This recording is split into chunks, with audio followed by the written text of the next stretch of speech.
J'ai passé 2 mois en Thaïlande, à Koh Samui plus précisément. Et dans cette vidéo, je vous en partage quelques souvenirs. Tout a commencé le 26 juin exactement, on atterrit à Koh Samui. Et on s'installe dans notre nouvelle villa qui va nous accueillir pendant 2 mois. Une villa juste parfaite, d'ailleurs si vous souhaitez avoir la référence, je vous la mettrai sous cette vidéo. Une villa face à la mer qui nous permet de côtoyer les pêcheurs, pour les observer pêcher le poulpe ou nettoyer les oursins.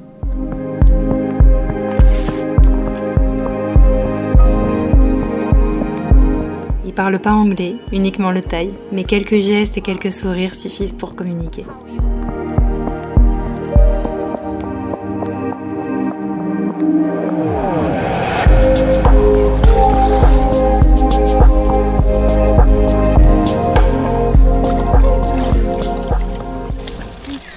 La localisation parfaite nous permet également de profiter chaque jour des bons petits plats de Mama Thai.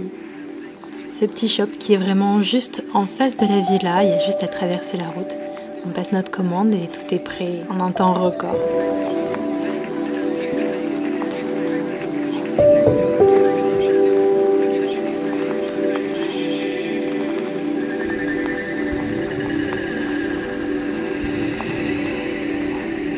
Alors évidemment, comme un petit peu partout en Thaïlande, il ne faut pas faire trop attention à l'hygiène, mais honnêtement, on n'a jamais été malade. Tout est toujours extrêmement bien cuisiné, toujours fait avec le cœur et le sourire légendaire des Thaïlandais.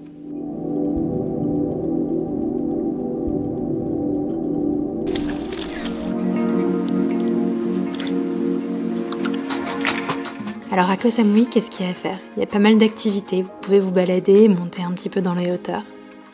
L'activité un peu incontournable ici, c'est la découverte des éléphants. Il y a plusieurs centres, plus ou moins bien entretenus, plus ou moins éthiques également. On a choisi celui-ci parce que les avis étaient plutôt bons et j'ai voulu me faire ma propre idée. Les éléphants sont en entière liberté.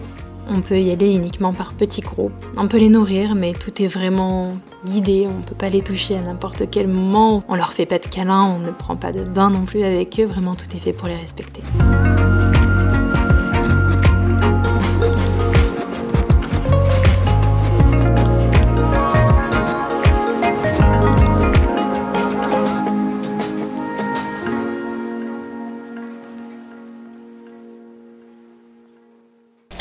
Sur l'île de Koh Samui, il y a également plusieurs temples. Il y a Big Buddha qui est assez connu. Ici, tout est apaisant, on entend les prières, on va au ralenti.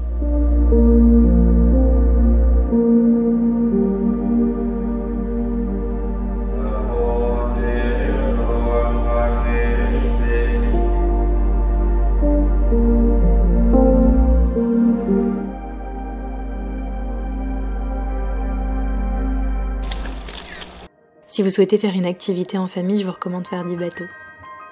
Ici, on a loué un voilier uniquement pour nous. On avait juste 2 skippers qui nous ont généreusement ramené des fruits frais. On a choisi de faire uniquement l'après-midi à pêcher en allant jusqu'à l'île de Koh Phangan, mais je crois que toute la journée ça aurait été parfait.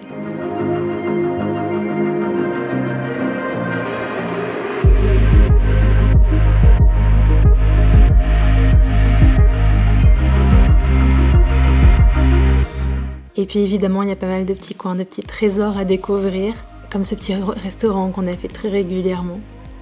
C'est vrai que j'adore manger thaï, le pad thaï, le curry massaman. Généralement, les meilleurs sont vraiment dans les petits boui-boui. Mais vous pouvez aussi trouver plein de nourriture assez occidentale, vous avez des hamburgers et généralement tout est fait maison, c'est vraiment très très bon.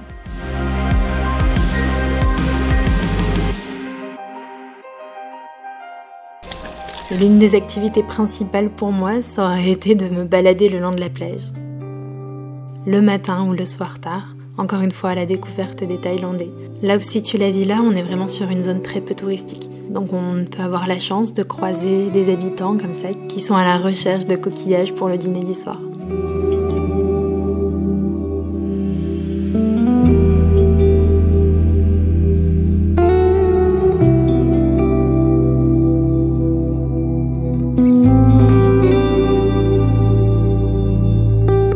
J'adore également observer les familles qui viennent au coucher du soleil pour prendre l'apéro au bord de l'eau, voir les enfants jouer avec le peu qu'on leur a donné. Un voyage enrichissant qui m'aura permis de me recentrer. J'espère que ces quelques images, ces quelques souvenirs vous auront plu et je vous dis à très bientôt pour de prochaines vidéos.